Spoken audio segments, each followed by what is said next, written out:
இந்த நாளிலும் செய்திக்காக தெரிந்து கொண்ட வேத வசனம் சங்கீதங்களின் புஸ்தகம் 1வது சங்கீதம்.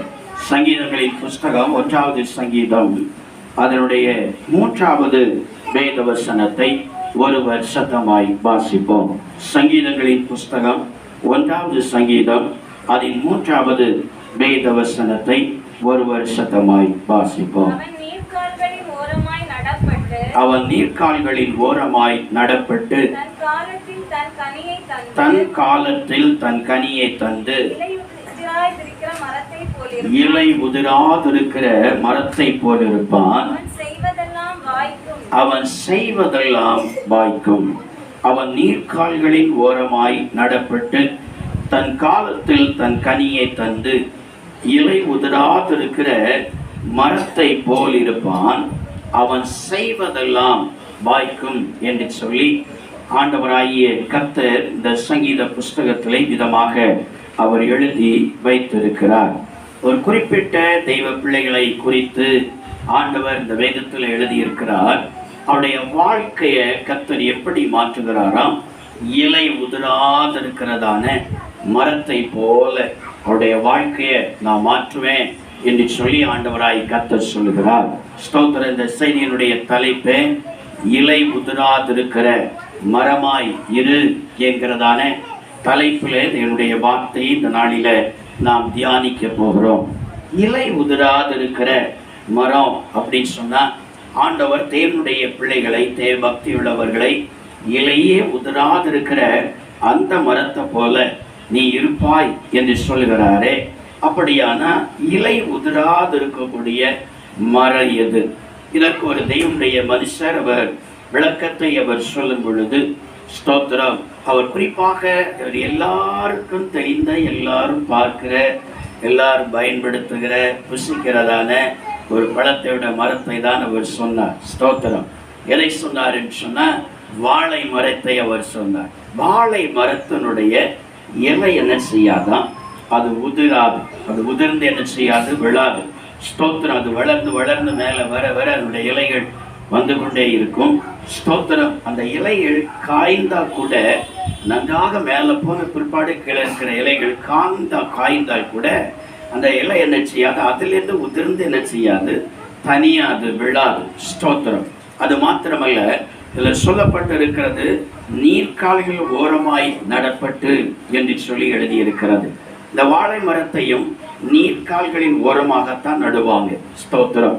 நம்ம தோட்டங்களில், வாழை தோட்டங்களை நீங்கள் பார்த்தா கூட அந்த வாழை தோட்டத்தில் நீளமாக என்ன செய்திருப்பாங்க? அதனுடைய ஸ்தோத்திரம், அது நடப்பட்டிருக்க இடங்களுடைய பக்கத்தில் வாய்க்கால் எப்படி நீளமாக என்ன செய்திருப்பாங்க? அவர்கள் வெட்டி அதில் தண்ணீரை அவர்கள் நிரப்பி வைத்திருப்பாங்க. இந்த வாழை மரம் ஒன்றும் நீர் ஓட்டம் உள்ளதான ஸ்தலத்துல தான் வரும். தண்ணீர் இல்லாத காய்ந்து போன வனாந்தரத்துல இந்த வாழை மரம் என்ன செய்யாது? வராது. ஸ்தோத்திரம். இந்த வாழை மரத்தை குறித்து இங்க வயிற்றுல நான் வாசிக்கும் பொழுது இதுல இன்னொரு வார்த்தை சொல்லப்பட்டு இருக்கு. தன் காலத்துல தன் கனியை அது கட்டாய தருமோ. அல்லேலூயா. அதனுடைய அதை நட்டு அதற்கு அதை நீர்க்கால்கள் ஓரமாய் நட்டு அதற்கு தண்ணி கொடுத்தால் அதனுடைய பருவ காலம் வருகிற நேரத்துல அது கட்டாயம் தன்னிடத்தில் இருக்கிறதான அந்த கனி என்ன செய்யுமா? அது தரும் என்று சொல்லி எழுதி இருக்கிறார். ஸ்தோத்திரம். அடுத்து இந்த வாழை மரத்தினுடைய ஒரு விசேஷம் என்ன என்று சொன்னா, இந்த வாழை மரம் பாருங்க, அது வளர்ந்து அதை நட்ட மனிதனுக்கு அந்த பருவ காலம் வருகிற நேரத்துல கனியை கொடுத்து அந்த மனிதனை சந்தோஷப்படுத்துகிறது, ஆசீர்வதிக்கிறது. அது மாத்திரமல்லாமல் இந்த வாழை மரம் பாருங்க, அது கனி கொடுத்து முடிந்து அந்த வாழை மரம் வெட்டப்பட்டாலும் அந்த வாழை மரம் முழுவதுமாக அழிந்து போகிறதில்லை. தன்னுடைய ஸ்தானத்துல அதே இடத்துல தன் கன்றை அதே இடத்துல வைத்து வளர வைத்து அந்த எஜமானுக்கு கனி கொடுக்க வைக்கிறது. அல்லேலூயா. இதை நீங்க பார்த்தீங்கன்னா தொடர்ந்து திரும்ப திரும்ப திரும்ப திரும்ப அந்த வாழையிலேருந்து திரும்ப திரும்ப திரும்ப கன்றுகள் வந்து கொண்டே இருக்கும். கன்றுகள் வந்து அது வளர்ந்து கொண்டே இருக்கும். பாருங்க. ஸ்தோத்திரம். நாம ஸ்தோத்திரம் முன்னால ஊழியம் செய்ததான அந்த முக்கில் இருக்கிறதான அந்த கட்டடத்துல ஊழியம் செய்கிற நேரத்துல ஒரே ஒரு வாழைக்கண்ணை தான் என் சகோதரிக்கு வீட்டிலேருந்து வாங்கி என்ன செய்தேன்னா அந்த வீட்டினுடைய பின் பகுதியில் நான் அந்த வாழை மரத்தை தொட்டி பக்கத்துல அதை நட்டு வைத்து பாருங்க. அது கொலை போட்டது பயங்கரமான கொலை. ஸ்தோத்திரம். அவ்வளவு பெரிய கொலை. அதை உரம் போட கொண்டு போகிற நேரத்துல அவரை ஆச்சரியப்பட்டான். என்ன உரம் போட்டு வளர்த்தீங்க, இவ்வளவு பயங்கரமா இருக்குது அப்படின்னு சொல்லி ஆசைப்பட்டான். அவ ஆச்சரியப்பட்டான். அது மாத்திரமல்ல, அந்த கொலையை வெட்டின பிற்பாடு அதுல மறுபடியும் என்ன செய்யுதுன்னா அதுல கண் வளர்ந்து கொலை போட்டு கொண்டே இருந்தது. சரி, இது கொலை போட்டு போட்டு வளர்ந்து வளர்ந்து வளர்ந்து வெட்ட வெட்ட கொலை போட்டது. சமீபத்துல இப்போ அதுல ஜேசிபியை போட்டு ஓட்டி அதை ஒன்றும் இல்லாம ஆக்குறது வரைக்கும் இத்தனை வருஷமும் அந்த வாழை மரத்துல திரும்ப திரும்ப கண்டு வந்து வந்து வந்து கொலை போட்டுட்டே இருந்தது. அல்லேலூயா, ஹல்லேலூயா.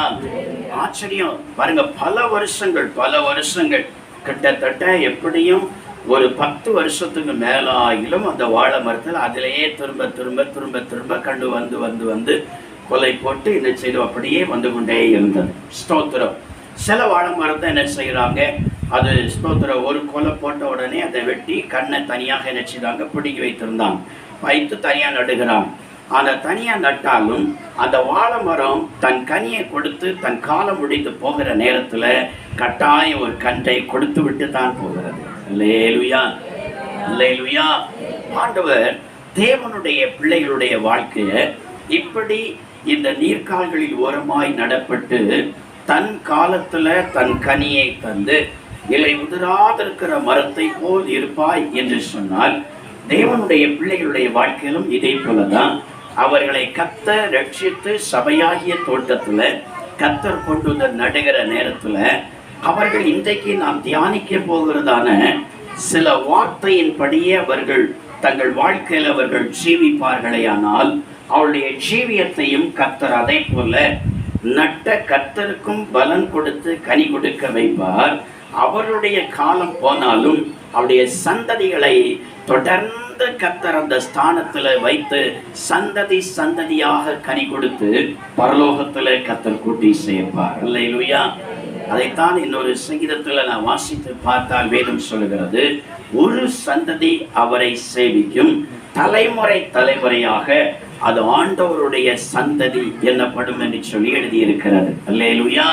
பாருங்க, ஒரு மனுஷன் ஆண்டவரை உண்மையா சேவிக்கிற நேரத்துல தலைமுறை தலைமுறையாக அந்த மனுஷனுடைய தலைமுறை தலைமுறையாக அவருடைய பிள்ளைகள், அவருடைய பிள்ளைகளின் பிள்ளைகள், பேர பிள்ளைகள், பூட்ட பிள்ளைகள், இன்னும் அவர்களுக்கும் பிறக்கிற பிள்ளைகள், அவருடைய பேர பிள்ளைகள், அவருடைய பூட்ட பிள்ளைகள், இப்படி என்று சொல்லி அவர்களுடைய தேவ பக்தி, அவருடைய ஆவிக்குரிய ஜீவிதம், அவருடைய ரட்சிப்பின் அனுபவம் அது அழிந்து போகாமல் அது தொடர்ச்சியாக சந்ததி சந்ததி சந்ததி சந்ததியாக, எப்படி வாழை மரமானது அழிந்து போகாமல் தன்னுடைய சந்ததியை தொடர்ச்சியாக வைத்து வைத்து விட்டு அது எப்படி போகிறதோ அதே போல தேவனுடைய பிள்ளைகளுடைய வாழ்க்கையும் அதே போல தலைமுறை தலைமுறை தலைமுறையாக தெய்வ பக்தி உள்ளவர்களாக ஆண்டவர் மாற்றி அந்த இடத்துல நிறுத்தி கனி கொடுக்க செய்து பரலோகத்திலே சந்ததி சந்ததியாய் கூட்டி சேர்க்க அவர் வல்லவராயிருக்கிறார். அல்லேலூயா, அல்லேலூயா. ஸ்தோத்திரம்.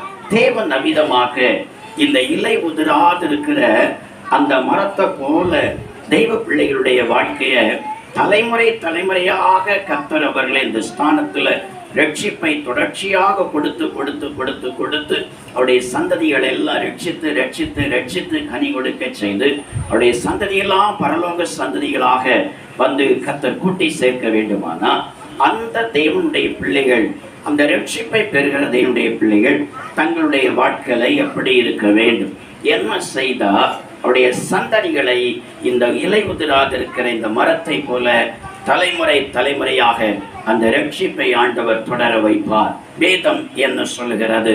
முதலாவதாக இலை உதிராதிருக்கிற மரத்தை போல இருக்க வேண்டுமானா அதனுடைய 2வது வசனத்துல ஒரு வார்த்தை விதமாய் சொல்லப்பட்டு இருக்கிறது பாருங்க. ஸ்தோத்திர. அதே 1வது சங்கீதம் அதனுடைய 2வது வசனத்தை ஒருவர் சத்தமாய் வாசிப்போம்.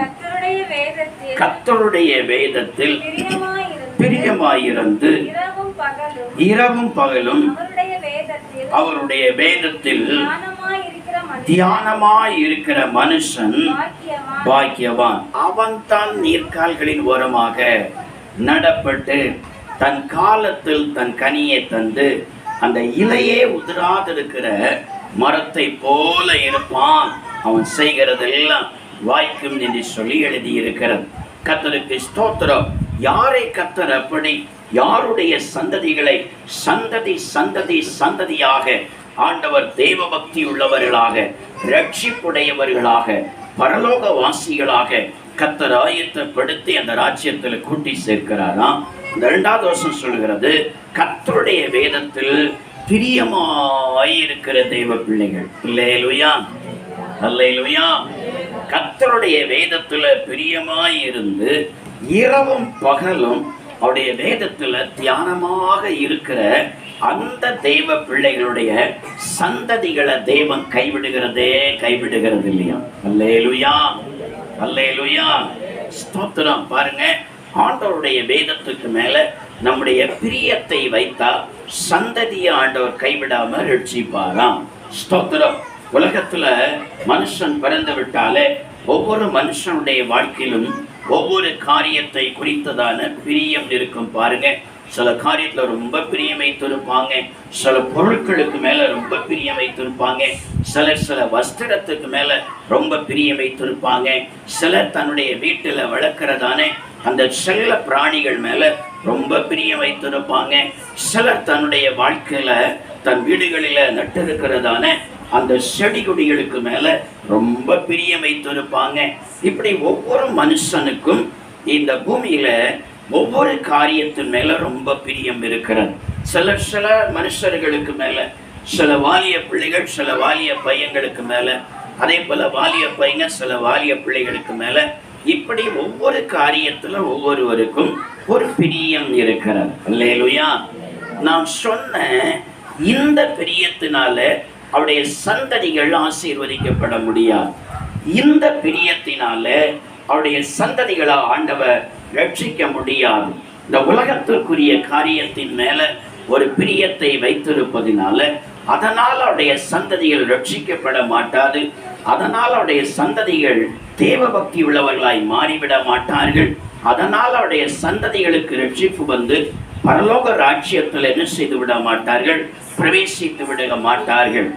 எல்லா காரியத்திலும் பிரியம் வைத்து இந்த வேதத்துக்கு மேல தன்னுடைய வாழ்க்கையில பிரியமில்லாத ஒரு வாழ்க்கை வாழ்ந்தா நீ பெற்ற ரட்சிப்பு உங்களோட மட்டும்தான் நிற்குமே தவிர உங்க சந்ததிகளுக்கு என்ன செய்யாது, அந்த ரட்சிப்பு தொடராது.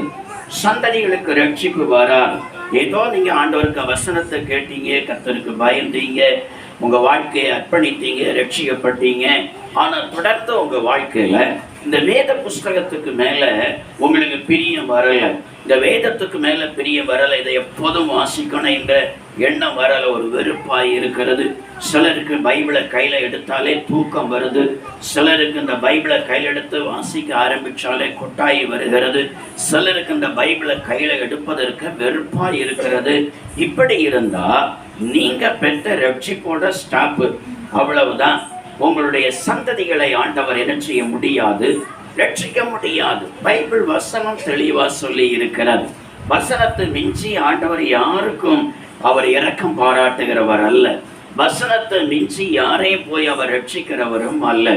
சில நேரங்கள்ல இந்த வேதத்துக்கு மேல அதிக பிரியம் வைத்து அதிகமாக எப்பொழுதும் இரவும் பகலும் வாசிக்கிறதான அந்த தெய்வ பிள்ளைகளுடைய சந்ததியில சில துன்மார்க்கர்கள் இருப்பாங்க, அடங்காத பிள்ளைகள் இருப்பாங்க, கீழ்ப்படியாதவர்கள் இருப்பாங்க, தாய் தகப்பனை எதிர்த்து பேசுகிற அடிக்கிற பிள்ளைகள் கூட இருப்பாங்க.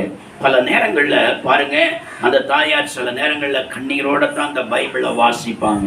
நான் ஆண்டவருக்கு பிள்ளையா இருக்கிறேன், நான் ஒழுங்கா பைபிள் வாசிக்கிறேன், செபிக்கிறேன், ஆனா என் பிள்ளை இப்படி ஒரு நிலையில இருக்கிறதே என்று சொல்லி பெருமூச்சு விட்டு கண்ணீரோட தான் அந்த பைபிளை வாசிப்பாங்க.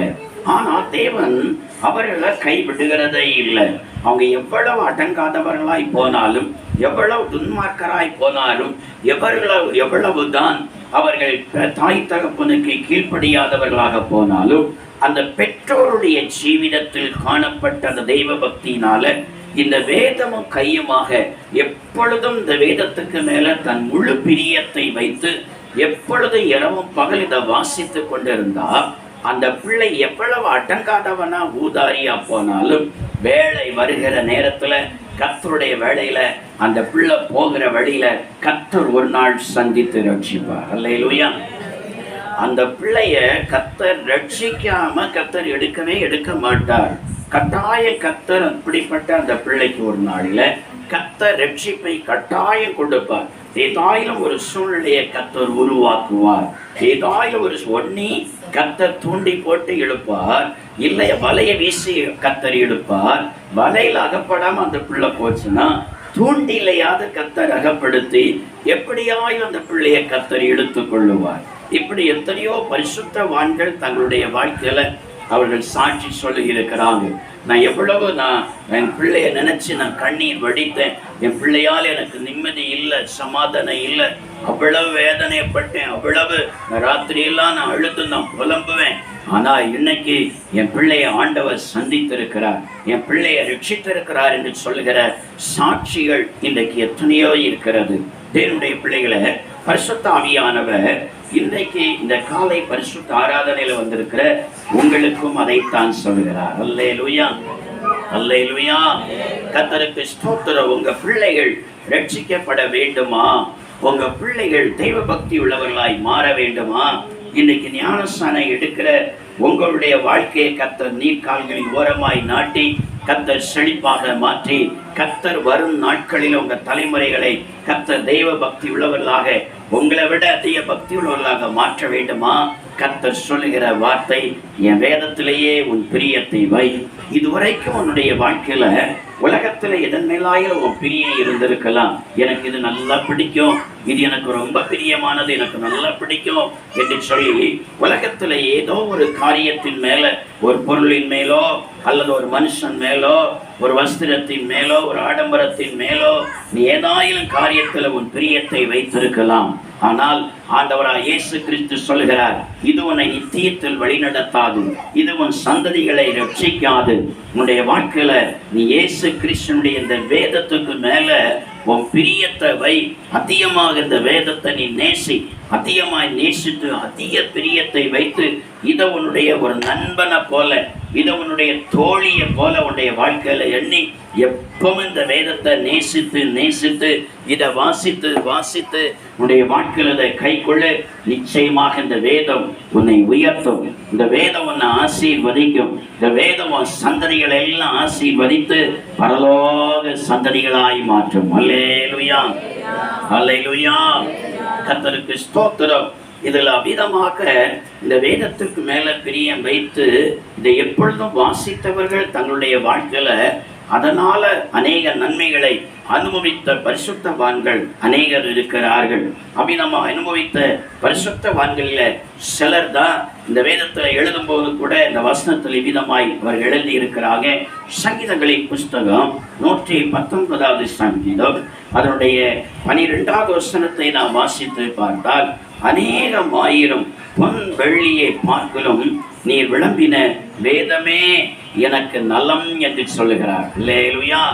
பாருங்க, சங்கீதக்காரனாகிய பக்தர் ஒருவர் விதமாக சொல்லுகிறார், அநேகம் ஆயிரம் பொன் வெள்ளியை பார்க்கலும். எனக்கு சிலருக்கு பொண்ணுன்னா விட மாட்டாங்க, அவ்வளவு பொண்ணுக்கு மேல ஆசை வைப்பாங்க, நிறைய சேர்த்துக்கிட்டே இருப்பாங்க. வயிற்று கட்டி வாயை கட்டி பொண்ணை வாங்கி சேர்த்து பீரோவுக்குள்ளால லாக்கருக்குள்ளால வைத்திருப்பாங்க. பல கல்யாண வீடுகள் வருகிற நேரத்துல அதை பிள்ளைக்கு போட்டு என்ன செய்வாங்க, அழகு பார்ப்பாங்க, தன் சரீரத்துல போட்டு அழகு பார்ப்பாங்க. அபிதமாய் இங்க ஒரு பரிசுத்தவான் சொல்லுகிறார் பாருங்க, அபிதமாய் இருக்கிற அநேகம் ஆயிரம் பொன் வெள்ளியை பார்க்கலும் நீ விளம்பின இந்த வேதமே எனக்கு நலம் என்று சொல்லுகிறார். அல்லேலூயா. அது என் வாழ்க்கைக்கு நலமானதல்ல, அது கள்ளனுக்கு நலமானது. அல்லேலூயா. ஆமா, பல நேரத்துல காத்தறுத்து கொண்டு போயிருந்தான், ஸ்தோத்திரம். பல வேளையில ஆளை கொண்டு போயிருந்தான், ஸ்தோத்திரம். பல நேரங்கள்ல நடந்து போகிற நேரத்துல அப்படியே கரகரான ரோட்ல இழுத்து என்ன செய்யறான், அத்துட்டு போயிருந்தான். அவனுக்கு அது நலமானது. தேவனுடைய பிள்ளையே, நீ தேவ பக்தி உள்ள தெய்வ பிள்ளையாய் மாறி உன் சந்ததிகள் ஆசீர்வதிக்கப்பட வேண்டுமானா, உன் சந்ததிகள் தேவ பக்தி உள்ள சந்ததிகளாய் மாறி பரலோக ராஜ்யத்தில் வந்து சேர வேண்டுமானா, ஆண்டவராய் கர்த்தர் சொல்கிறார், இந்த வேத வசனத்துல பக்தன் சொன்ன அந்த வார்த்தையை சுட்டி காட்டுகிறார். அநேகம் ஆயிரம் அந்த பொன் வெள்ளியை பார்க்கலும் நீ விளம்பின அந்த வேதமே எனக்கு நலம், அது எனக்கு நலமானதல்ல. உங்க வேதம் தான் எனக்கு நலம் என்று சொல்கிறார். அல்லேலூயா, அல்லேலூயா.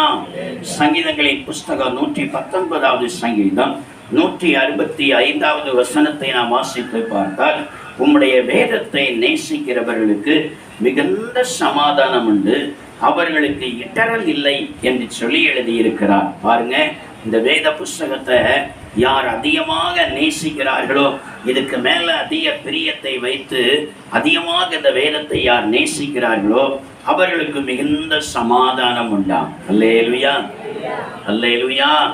அவருடைய உள்ளத்துல கர்த்தர் ஒரு பெரிய சமாதானத்தை கொடுக்கிறார். அவருடைய உள்ளத்துல கர்த்தர் ஒரு பெரிய சந்தோஷத்தை கொடுக்கிறார். எவ்வளவுதான் நதி அளவு பெருவெள்ளத்தை போன்ற சூழ்நிலைகள் வந்தாலும் அவருடைய உள்ளத்தில் இருக்கிற சமாதானம் அவர்களை விட்டு எடுபட்டு போகவே போகாது. இந்த வேதத்தை அதிகமாய் நேசிக்கிறவருடைய உள்ளத்துல ஒரு பெரிய சமாதானத்தை கர்த்தர் கொடுக்கிறார். அல்லேலூயா.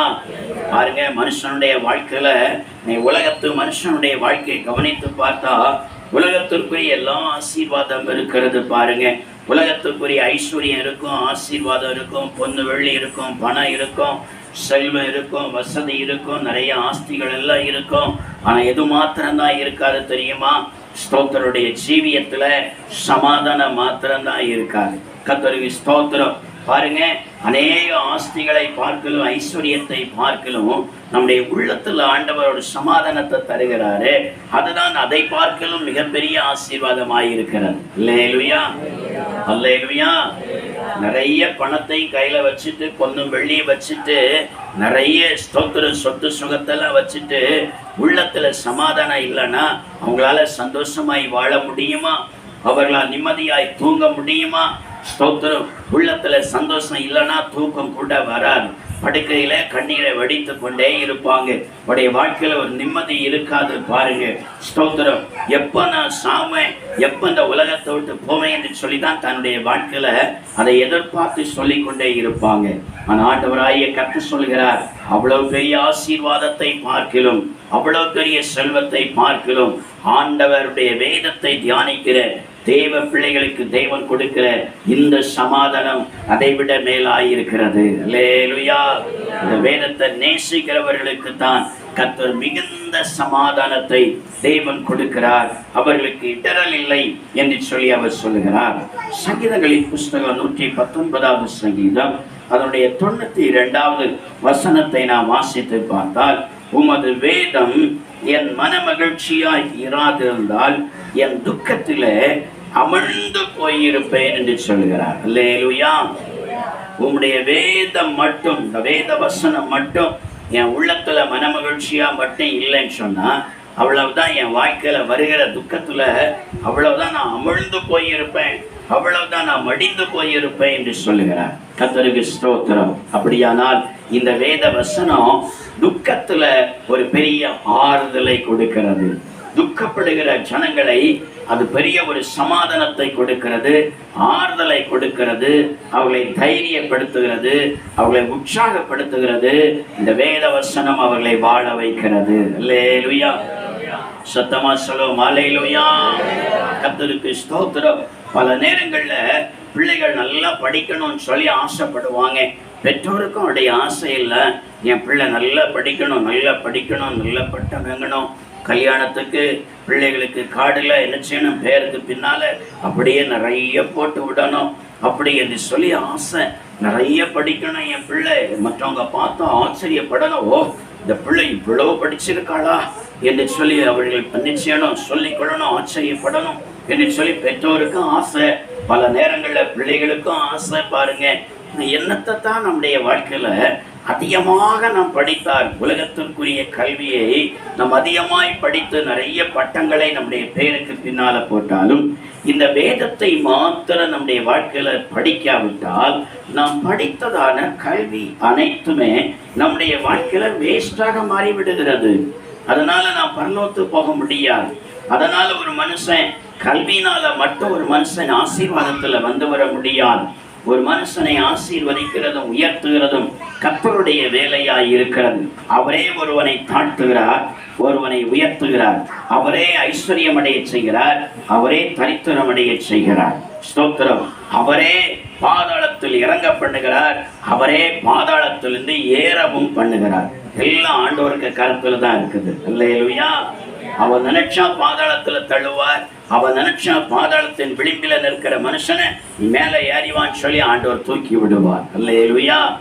ஆண்டவர் இந்த காரியங்களை எல்லாம் செய்யணும்னா இந்த வேதத்தை தான் நம்ம படிக்கணும்.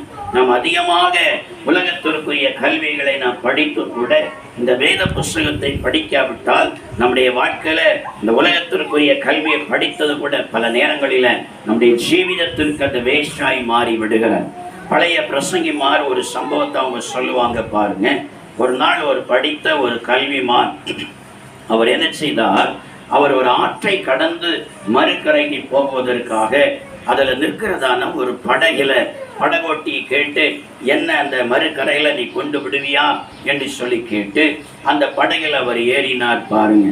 அந்த படகுல ஏற நேரத்தில் அந்த படகோட்டி அந்த படகு அப்படியே அவர் நினைச்சுகிறார், துடுப்பு போட்டு அதை தள்ளி தள்ளி அப்படியே கொண்டு போய்கொண்டே இருக்கிறார்.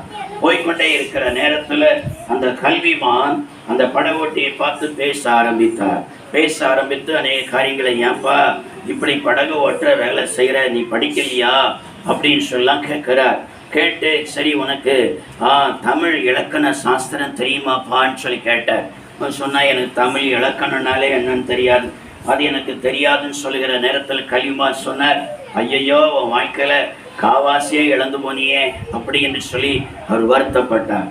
அடுத்து கேட்டார், தம்பி உனக்கு ஸ்தோத்திரம், உனக்கு விஞ்ஞான சாஸ்திரமாயிலும் உனக்கு தெரியுமா அப்படின்னு சொல்லி கேட்டா, ஐயா நான் பள்ளியோடத்துக்கே போகலையா, எனக்கு விஞ்ஞான சாஸ்திரம் கூட எனக்கு தெரியாதுன்னு சொன்ன வேளையில கல்விமான் சொன்னார், ஐயையோ தம்பி உன் வாழ்க்கையில பாதிய வீணாக்கிட்டியே என்று சொல்லி வருத்தப்பட்டார். அடுத்து கேட்டார், தம்பி இதெல்லாம் தான் உனக்கு தெரியல, சரி உனக்கு கணித சாஸ்திரமாயிலும் உனக்கு தெரியுமா, கணக்கு பார்க்கறதுக்காக தெரியுமா அப்படின்னு சொல்லி கேட்ட வேளையில, ஐயா எனக்கு அது கூட எனக்கு தெரியாதையா, அதுவும் நான் படிக்கலைன்னு சொன்ன வேளையில அவர் என்ன சொன்னார், அனுதாபப்பட்டு உன் வாழ்க்கையில முக்கா பகுதியை உன் வாழ்க்கையில இழந்து போனியே என்று சொன்னார். அல்லேலூயா. இப்படி சொல்லிக்கொண்டே போகிற நேரத்துல படகு என்ன செய்து விட்டது, திடீர்னு சொல்லி அந்த நடு ஆற்றுல ஒரு சுழற்சிக்குள்ளால இந்த படகு மாட்டி விட்டது. சுழற்சிக்குள்ளால மாட்டி அங்க இங்க போக முடியாம படகு சுழறுகிறது. சுழறுகிற நேரத்துல இப்ப படகோட்டி திருப்பி அந்த மனுஷனை பார்த்து கலிமான பார்த்து கேட்கிறார், ஐயா உங்க வாழ்க்கையில நீங்க ஸ்தோத்திரம் தமிழ் இலக்கண சாஸ்திரம் படிச்சிருக்கிறீங்க, விஞ்ஞான சாஸ்திரம் படிச்சிருக்கிறீங்க, கணித சாஸ்திரம் படிச்சிருக்கிறீங்க, ரொம்ப நல்லது. இப்போ உங்க வாழ்க்கையில நீச்சல் சாஸ்திரத்தை படிச்சீங்களா, நீச்சல் சாஸ்திரம் உங்களுக்கு தெரியுமான்னு சொல்லி கேட்டவள, ஐயோ தம்பி என்ன நீச்சல் தாயா எனக்கு தெரியாதுன்னு சொன்ன வேளையில படக்கோட்டை சொன்னா, இந்த நீச்சல் சாஸ்திரத்தை மட்டும் படிக்காம இதெல்லாம் படிச்சதுனால இப்போ உங்க வாழ்க்கையில முழு பகுதியை நீங்க இழந்து போனீங்க என்று சொன்னார். அல்லேலூயா. வடக்கு இன்னும் கவலை போகிறது இந்த சுழல்ல, அவ்வளவுதான். நீச்சல் தெரிஞ்சா மட்டும்தான் பிழைக்க முடியும், நீச்சல் தெரியாவிட்டால் அவ்வளவுதான், மாண்டு போக வேண்டியதான், தண்ணிக்குள்ள மூழ்கி போக வேண்டியதான் என்று சொன்னார். அல்லேலூயா. இந்த கதை போலதான் உலகத்திற்குரிய கல்வியை நிறைய படிக்கிறீங்க, நல்லது, ஸ்தோத்திரம். பாருங்க, காலையில ஸ்தோத்திரம் ஒரு டியூஷன் இருக்கிறது, ஸ்கூலுக்கு போயிட்டு வந்து அடுத்தால ஒரு டியூஷன் இருக்கிறது, என்னெல்லாமோ படிக்கிறாங்க. எப்படி எல்லாமோ படிக்கிறீங்க. நீங்க அவ்வளவு படித்தும் கூட இந்த வேதத்தை கையில எடுத்து கொஞ்ச நேரம் உட்கார்ந்து காலையிலும் இரவிலும் உட்கார்ந்து இந்த வேதத்தை மட்டும் நீங்க வாசிக்கலைன்னு சொன்னா நீங்க படிச்ச எல்லாமே வேஸ்டா போயிடும். அல்லேலூயா, அல்லேலூயா. ஆண்டவராய் கர்த்தர் சொல்கிறார், உன் குடும்பம் ரட்சிக்கப்படணுமா, உன் சந்ததி ரட்சிக்கப்படணுமா, உன் சந்ததிகள் எல்லாம் தலைமுறை தலைமுறை தலைமுறையாக தெய்வ பக்தி உள்ள சந்ததிகளாக இலை உதராதிருக்கிற மரத்தை போல தலைமுறை தலைமுறையாய் உன் ஸ்தானத்துல கிறிஸ்துவுக்குள் எழும்பி ஜீவித்து பரலோகம் வந்து சேர வேண்டுமா?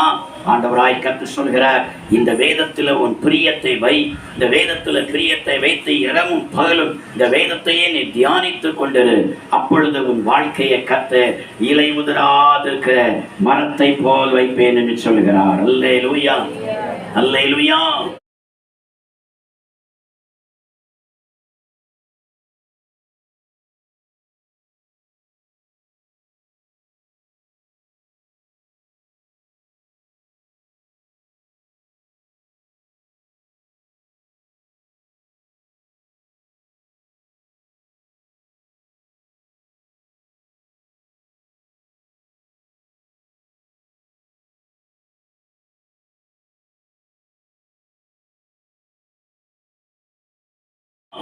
கர்த்தருக்கு ஸ்தோத்திரம்.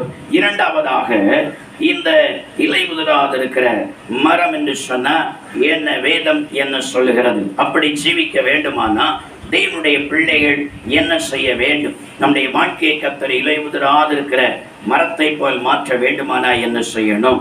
எசேக்கியேல் தீர்க்கதரிசியினுடைய புஸ்தகம் அதனுடைய 47வது அதிகாரம். எசேக்கியேல் தீர்க்கதரிசியினுடைய புஸ்தகம் 47வது அதிகாரம் அதனுடைய 12வது வேதவசனத்தை ஒருவர் சத்தமாய் வாசிப்போம். எசேக்கியேல் தீர்க்கதரிசியின் புஸ்தகம் 47வது அதிகாரம் 12வது வசனத்தை வாசிப்போம். நதியோரமாய் அதின் இக்கரையிலும் அக்கரையிலும் புசிப்புக்கான சகலவித விருட்சங்களும் வளரும். அவைகளின் இலைகள் உதிர்வதுமில்லை, அவைகளின் கனிகள் கெடுவதுமில்லை. அவைகளுக்கு பாயும் தண்ணீர் பரிசுத்த ஸ்தலத்திலிருந்து பாயிரபடியினால் மாதந்தோறும் புது கனிகளை கொடுத்து கொண்டே இருக்கும். அவைகளின் கனிகள் புசிப்புக்கும் அவைகளின் இலைகள் அமிழ்த்தத்திற்கும் மாணவிகள் என்று சொல்லி எழுதியிருக்கிறது.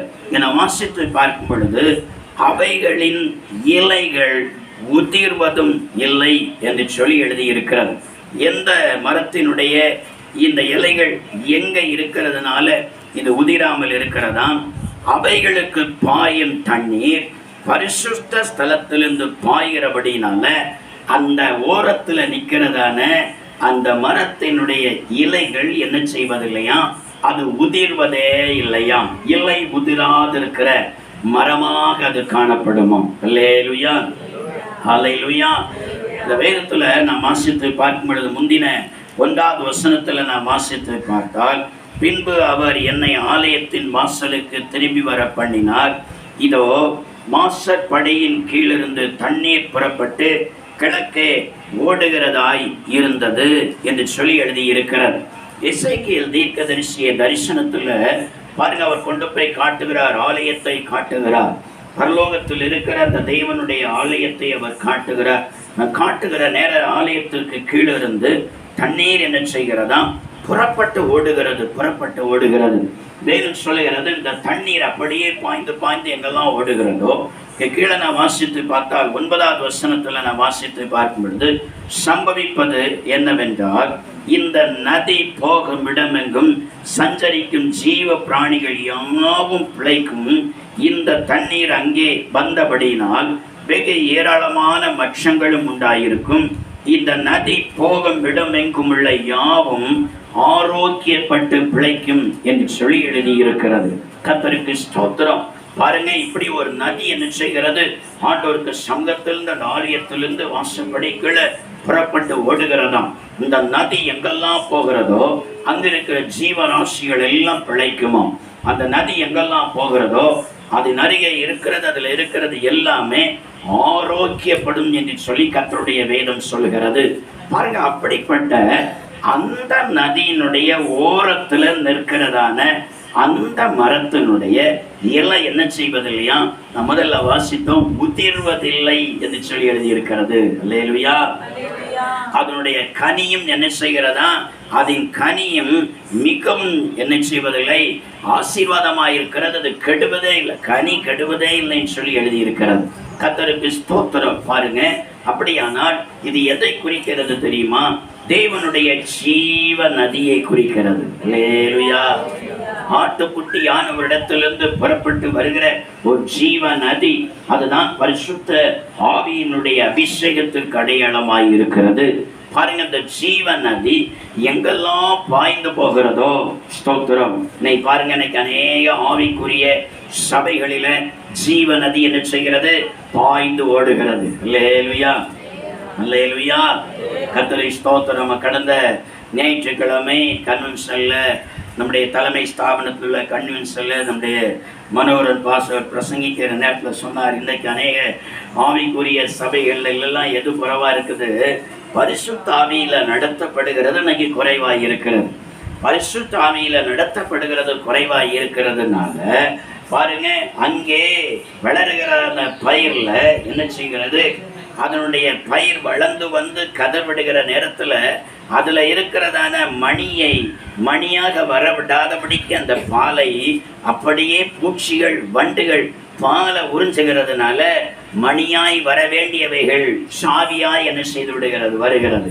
சாவியாய் வந்து என்ன செய்து விடுகிறது, கொஞ்ச நாளைக்குள்ளால என்ன செய்து விடுகிறது, சபைக்குள்ள வந்து கொஞ்ச நாளைக்குள்ளால ஒரு காற்று வீசுகிற நேரத்துல காற்று உபத்திரவங்கள் பாடுகள் கஷ்டங்கள், இதுதான் காற்று. அது சுளையினால் புடைக்கும் போது அதுல வருகிறதான காற்று. ஸ்தோத்திரம். அந்த காற்றுல நிக்க முடியாம என்ன செய்கிறது, அந்த சாவிகள் எல்லாம் பறந்து போய்விடுகிறது. இன்னைக்கு அதுதான் சபைக்குள்ள நடந்து கொண்டிருக்கிறது சொன்னார். அல்லேலூயா, அல்லேலூயா. கர்த்தருக்கு ஸ்தோத்திரம். எதனாலங்கிற அர்த்தத்தை அவர் சொன்னார். ஆவியில நிரம்புகிறது குறைவாய் இருக்கிறதுனால. தேவனுடைய பரிசுத்த ஆவிய இன்னைக்கு அதிகமாக ஜனங்களுக்குள்ளால இன்னைக்கு பெறுவதற்கு சில நேரங்கள்ல அந்த நடத்துகிற ஊழியக்காரர்கள் அதிகமா விடுகிறது இல்லை. ஆவியில நிரம்பி அந்நிய பாஷை ரொம்ப பேசிட்டா புதுசா வரவங்களுக்கு இடலா இருக்குமே.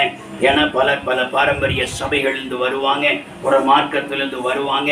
அப்ப இவங்க ஆவியில நிரம்பி அந்நிய பாஷை பேசுகிற நேரத்துல அவர்கள் இது என்ன ரொம்ப நேரம் போட்டு இப்படி பேசிட்டு இருக்கிறாங்க, என்ன பேசாங்கன்னு சொல்லி தெரியல அப்படின்னு சொல்லி அவங்க வராம போயிடக்கூடாது என்று சொல்லியே ஆவியில நடத்துகிறதை இன்னைக்கு அநேக சபைகளில குறைத்து வருகிறார்கள். இல்லையா? பாட்டு ஆராதனை முடிகிற நேரத்துல அவ்வளவுதான், கொஞ்சம் துதி, கொஞ்சம் ஒரு 2 நிமிஷம் 3 நிமிஷம் அவ்வளவுதான் துதிச்சு, அவ்வளவுதான் முடிஞ்சு போச்சு. ஆவியில நிரப்புகிறது இல்லை, ஆவியில நிரப்புகிறது இல்லை. அல்லேலூயா, கர்த்தருக்கு ஸ்தோத்திரம். பாருங்க, ஆண்டவருடைய வேதம் சொல்லுகிறது, பிள்ளைகள் ஆசீர்வாதமாக, பிள்ளைகள் ரட்சிக்கப்பட வேண்டுமானா நம்முடைய வாழ்க்கை எப்படி இருக்க வேண்டும்? இலை உதிராதிருக்கிற மரத்தை போல இருக்கணும். இலை உதிராதிருக்கிற மரத்தை போல நாம இருக்கணும்னா நாம எங்க நாட்டப்பட்டிருக்கணும்? இந்த ஜீவ தண்ணீர் பாய்ந்தோடுகிற இடத்துல நாட்டப்பட்டிருக்கணும். அல்லேலூயா. இந்த ஜீவ தண்ணீர் ஆகிய பரிசுத்த ஆவியானவர் பாய்ந்து ஓடுகிறதான அந்த இடத்துல நாம் நாட்டப்பட்டு இருப்போம் என்று சொன்னா நம்ம கனியும் கெடாதுன்னு சொல்லி ஆண்டவர் சொல்கிறார். அல்லேலூயா. நம்ம கனியும் கெடாது, நம்முடைய வாழ்க்கையில நான் உதிர்ந்து போவதில்லை, வாடி போவதில்லை. ஆவிக்குரிய ஸ்தோத்திரம். தண்ணீர் இல்லை என்று சொன்னா ஆவிக்குரிய ஜீவிதத்தில் அவர்கள் வாடி விடுவார்கள். கர்த்தருக்கு ஸ்தோத்திரம்.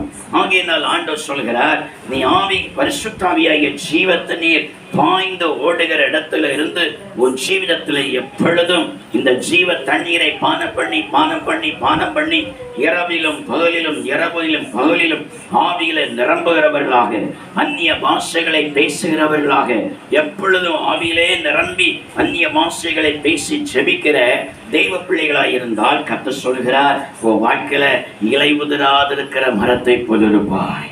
நீ வாழ்ந்து உன்னுடைய ஓட்டத்தை முடித்து போகிற நேரத்துல உன் சந்ததி அதே இடத்துல உட்கார வைத்து ஆவியில நிரம்ப வைப்பார். உன் சந்ததி அதே போல ஆவியில நிரம்ப அந்நிய பாஷை பேசும். அவர்களும் இந்த பரிசுத்தாயை பெற்றுக்கொள்வாங்க. எங்க அம்மா ஆவியில நிறைந்து அந்நிய பாஷை பேசுறத நான் பார்த்தேனே, நானும் அதை பெற்றுக்கொள்ளணுமே, நானும் பரலோகத்துக்கு போகணுமே, நானும் ஆண்டவருக்கு வருகையில போகணுமே, அந்த வாஞ்சை அந்த பிள்ளைகளுக்கு உண்டாகும். அல்லேலூயா. ஐயோ, நான் இந்த அனுபவத்துல இன்னும் வரலையே, திடீர்னு என் சீமம் போனா நான் எங்க போவேன்? திடீர்னு இயேசு கிறிஸ்துடைய வருகை வந்துட்டுனா நான் ஆண்டவருக்கு ராஜ்யத்துக்கு போவனா? நான் இந்த அனுபவத்துல எப்படியாவது வரணுமே என்று சொல்லி என்ன செய்வார்கள்? அந்த பிள்ளைகளும் அந்த பரிசுத்தாயை வாஞ்சித்து ஆண்டவருடைய சமூகத்துல கேட்பார்கள். அல்லேலூயா, அல்லேலூயா. கர்த்தருக்கு ஸ்தோத்திரம். ஆகையினால ஆண்டவர் சொல்கிறார், உன்னுடைய வாழ்க்கையில நீ இலை உதிராதிருக்கிற மரத்தை போல இருந்து உன் சந்ததிகள் சந்ததியாக தொடர்ந்து தெய்வ பக்தி உள்ள சந்ததியாக, கர்த்தருக்கு பயப்படுகிற சந்ததியாக, பரலோக சந்ததிகளாக மாற வேண்டுமானால் ஆவியில நிரம்பி அந்நிய பாஷைகளை எப்பொழுதும் பேச வேண்டும். அல்லேலூயா, அல்லேலூயா. அபிஷேகம் பெறாத பிள்ளைகள் பரிசுத்த ஆவியினுடைய அபிஷேகத்திற்காக ஆண்டவருடைய சமூகத்தில் அழுது செபித்து என்ன செய்யணும்? பரிசுத்த ஆவியினுடைய அபிஷேகத்தை என்ன செய்ய வேண்டும்? நீங்கள் பெற்றுக்கொள்ள வேண்டும். கடந்த நாட்களில், கடந்த மாதத்தில் ஞானஸ்தானம் எடுத்தவர்களுக்காக மறுவாரம் சனிக்கிழமை உபவாச கூட்டத்தில் அவர்களுக்கு அபிஷேக ஆராதனையாக உபவாச கூட்டத்தில் நடத்தினோம். அநேகர் பார்க்கும் பொழுது எல்லாருக்கிட்ட போகிற நேரத்தில் எல்லாரும் ஆவியில் அந்நிய பாஷை பேசிட்டே இருக்கிறாங்க. அல்லேலூயா, ஹல்லேலூயா. ஆவியில நிரம்பி அந்நிய பாஷைகளை கர்த்தருடைய நாவல கொடுத்து அந்நிய பாஷைகளை பேசினார். கர்த்தருக்கு ஸ்தோத்திரம். எல்லாரும் அந்த அனுபவத்துக்குள்ளால வரணும். ஏதோ ஆலயத்துல மட்டும் பேசினாலும் போதாது. நம்முடைய ஒவ்வொரு செபங்களிலும் ஆவியில நிறைந்த அந்நிய பாஷை பேசணும். நாம் அந்நிய பாஷை பேசுகிறது செபத்துல மாத்திரமல்ல, ஆராதனையில மாத்திரமல்ல, நான் நடக்கும் பொழுது அந்நிய பாஷை பேசலாம். நான் படுத்திருக்கிற நேரத்தில் அந்நிய பாஷை பேசலாம். நம்ம என்ன செய்து கொண்டிருந்தாலும் அந்நிய பாஷை பேசலாம். நாம் டிராவல் பண்ணி கொண்டிருக்கிற நேரத்தில் கூட அந்நிய பாஷை பேசலாம். என்ன வேலை செய்தால் அந்நிய பாஷை பேசலாம். நாம் குளிக்கும் போது கூட அந்நிய பாஷை பேசிக்கொண்டே இருக்கலாம். அல்லேலூயா. நாம் என்ன செய்து கொண்டிருந்தாலும் அந்த அபிஷேகத்துக்குள்ள நிரம்பி அந்நிய பாஷைகளை நாம் பேசிக்கொண்டே இருக்கலாம். அல்லேலூயா, அல்லேலூயா. கர்த்தருக்கு ஸ்தோத்திரம். இந்த அனுபவம் தெய்வ பிள்ளைகளுடைய வாழ்க்கையில அவசியம். உங்க வாழ்க்கையில் அது இருந்தாதான் அதை பார்த்து பிள்ளைகள் என்ன செய்வாங்க? ரட்சிக்கப்படுவாங்க. அந்த ஆவியை கர்த்தர் அவர்களுக்கும் ஊற்றி கொடுப்பார். அல்லேலூயா, ஹல்லேலூயா. மோசேக்குள்ள இருந்த ஆவியை பாருங்க, அங்க இருக்கிற மூப்பர்களை வரவழைத்து அவர்கள் மேலும் கர்த்தர் ஊற்றி கொடுத்தார். அந்த பிரபுக்கள் மேல, எல்லாருக்கும் மேல அந்த ஆவியை கர்த்தர் ஊற்றி கொடுத்தார். இதே போலதான் கர்த்தர் உங்களுக்குள்ள இருக்கிற ஆவியை உங்கள் யாவருக்கு மேல ஊற்றி தருவார். அல்லேலூயா. உங்க சந்ததிக்கு மேல தொடர்ந்து கர்த்தர் ஊற்றி அவர்களையும் பரிசுத்த சந்ததிகளாக, தேவ சந்ததிகளாய் கர்த்தர் மாற்றுவார். அல்லேலூயா.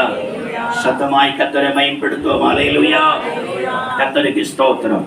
அப்ப நம்முடைய வாழ்க்கை இலை உதிராதிருக்கிற மரத்தை போல நாம் ஜீவித்து நம்முடைய சந்ததிகளும் அந்த இடத்துல வந்து கர்த்தருக்குள்ளால எழுப்பி பரலோகம் வரணும்னு சொன்னா, ஒன்றாவது நாம் செய்ய வேண்டிய காரியம், இந்த வேதத்துல தான் நம்ம அதிக பிரியத்தை வைக்கணும். அல்லேலூயா. இந்த பைபிள்ல தான் நம்ம அதிக பிரியத்தை வைக்கணும். அதிக பிரியத்தை வைத்து இரவும் பகலும் இறப்பலும் பைபிள் படிக்காம தூங்கக்கூடாது. பைபிள் படிக்காம காலையில வேற எந்த நோட்டு புக் எடுத்து படிக்க கூடாது. பைபிள் படிக்காம ஸ்கூலுக்கு போகக்கூடாது, வேலைக்கு போகக்கூடாது. ஸ்தோத்திரம். காலையில எழும்பி வேத புஸ்தகத்தை கட்டாயம் வாசிக்கணும். நைட்டு பைபிளை வாசித்து ஜெபிக்காம நீங்க படிக்கல, நீங்க போகவே கூடாது. ஸ்தோத்திரம். அப்படி நீங்க தீர்மானம் பண்ணி பாருங்க. சிலர் பைபிள் வாசிக்க மாட்டாங்க. ஆத்திரம் சோத்திரம் அல்லேலியாங்க 2 வார்த்தை ஜெபம் பண்ணிட்டு அந்த தூங்கிடுவாங்க. உன் செபமே கேட்கப்படாது. ஆண்டவர் சொல்லுவார், உன் செபத்தை கொண்டு அந்த குப்பையில போடமா. கர்த்தருடைய வேதத்தை கேளாதவருடைய செபம் கர்த்தருக்கு அருவருப்பாய் இருக்கிறதுன்னு சொல்லி வேதம் சொல்கிறது. நீ பைபிள் வசனத்தை நீ வாசித்து அதன் சத்தத்தை நீ கேட்காவிட்டால் நீ செபிக்கிற செபம் ஆண்டவருக்கு பிரியமில்லையா. ஸ்தோத்திரம். அது ஆண்டவருக்கு அருவருப்பா இருக்கிறதா. பைபிள் வாசிக்காம செபிக்காதிருங்க. ஸ்தோத்திரம். பைபிள் வாசித்து தான் ஜெபிக்கணும். காலையிலும் மாலையிலும் பைபிள் வாசித்து ஜெபிங்க. முடிந்தா மத்தியானத்திலும் கூட கொஞ்ச நேரம் நீங்க பைபிள் வாசித்து ஜெபிங்க. பிள்ளைகள், வேலை செய்கிறவர்கள் எல்லாம் நீங்க ஸ்கூலுக்கு போகிற நேரத்துல, காலேஜ் போகிற நேரத்துல, ஸ்தோத்திரம், வேலை போகிற நேரத்துல உங்க பேக்கில் எவ்வளவு புஸ்தகங்களை வைத்திருக்கிறீங்க. வேலை போறவங்க உங்க பேக்குக்குள்ளால வேற என்னெல்லாமோ டிபன் வேற வைத்திருக்கிறீங்க. ஒரு புதிய ஏற்பாடை உள்ள வச்சுக்கிடுங்க. அல்லேலூயா. உங்க பேக்கு உள்ளால ஒரு புதிய ஏற்பாடை வைத்துக் கொள்ளுங்க. கொஞ்சம் மத்தியான லஞ்ச் டைம் சாப்பிட்டு முடிஞ்ச உடனே பிள்ளைகள் எல்லாம் இருந்து அப்படியே தமாசா பேசி விளையாடுவாங்க. வேலை செய்கிறவங்க அப்படியே கொஞ்சம் தூங்குவாங்க. இல்லைன்னா ஒன்றுக்கு ஒன்று கதை பேசிட்டு இருப்பாங்க. இந்த கதை பேசுகிறதுல, தமாசா பேசுகிறதுலாம் பாவம் தான் வரும். இல்லையா? நீங்க அந்த நேரத்துல கொஞ்ச நேரம் அந்த வேதத்தை திறந்து நீங்க அப்படியே கொஞ்ச நேரம் வாசித்து, அப்படியே வேதத்தை வாசித்தது போலயே ஆண்டவருக்கு சமூகத்துல ஜெபிக்கலாமே. வேதத்தை வாசிப்பது போலயே அப்படியே வந்து அந்நிய பாஷை பேசலாமே. சத்தம் போட்டு ஜெபித்தாதான் ஜெபம்னு சொல்லி அல்ல. அல்லேலூயா. ஸ்தோத்திரம். நம்முடைய மனதிலையும் அதை செய்யலாம். சத்தமாகவும் ஜெபிக்கலாம், அழுதும் ஜெபிக்கலாம், நம்முடைய மனதும் ஜெபிக்கலாம். அந்நாளுடைய ஜெபம் அவருடைய நாவு மட்டும் அசைந்துதான் சத்தம் என்னன்னு சபை பாஸ்டர் ஏலிக்க தெரியலையா. அல்லேலூயா. கர்த்தருடைய ஜெபத்தை கேட்டு அவருடைய துக்கத்தை கர்த்தர் சந்தோஷமாய் மாற்றினார். அல்லேலூயா. ஸ்தோத்திரம். உங்க பேக்குள்ளால நீங்க புதிய ஏற்பாடை என்ன செய்து கொள்ளணும், நீங்க வைத்துக் கொள்ளணும். ஒவ்வொருவரும் உங்க பேக்குள்ள புதிய ஏற்பாடை வைங்க. பிள்ளைகள் ஸ்கூலுக்கு போகிறேன்னா ஒரு புதிய ஏற்பாடை போட்டு கொடுங்க. போட்டு கொடுத்து, மக்களை மத்தியானம் கொஞ்சம் நேரம் இல்லை திறந்து நீ வாசிக்கணும் என்ன அப்படின்னு சொல்லி கேட்கணும். சில பிள்ளைகள் கள்ளத்தனமா அப்படியே போட்டு வந்துடுவாங்க. நீங்க சாயங்காலம் வந்தோடனே இன்னைக்கு நீ பைபிள் வாசித்தியா, மத்தியானம் பைபிள் வாசித்தியா, எந்த அதிகாரத்தை எடுத்து வாசித்த, எந்த வசனத்தை வாசித்த, அதை கேட்கணும். அல்லேலூயா. அம்மா கேட்பாளேங்கிறதுக்காக 2 வசனத்தை வாசிப்பாங்க. அல்லேலூயா. இப்படி உங்க பிள்ளைகளுக்கு கற்றுக் கொடுத்து பாருங்க. உங்க சந்ததிகளை எல்லாம் கர்த்தர் எப்படி மாற்றுவார், இலை உதிராதிருக்கிற மரத்தை போல் மாற்றுவார். ஆமென். ஹல்லேலூயா. ஹல்லேலூயா. ஒன்றாவது வேதத்தின் மேல பிரியம், இரண்டாவது இந்த ஆவியில நிரம்புகிற அனுபவம், ஆவியில நிரம்புகிற சபையில நாட்டப்பட்டிருக்கிற அனுபவம், எப்பொழுதும் ஆவியில நிரம்பி அந்நிய பாஷை பேசுகிற அனுபவம் நம்முடைய ஜீவிதத்தை இலை உதிராதிருக்கிற மரத்தை போல மாற்றும். அல்லேலூயா.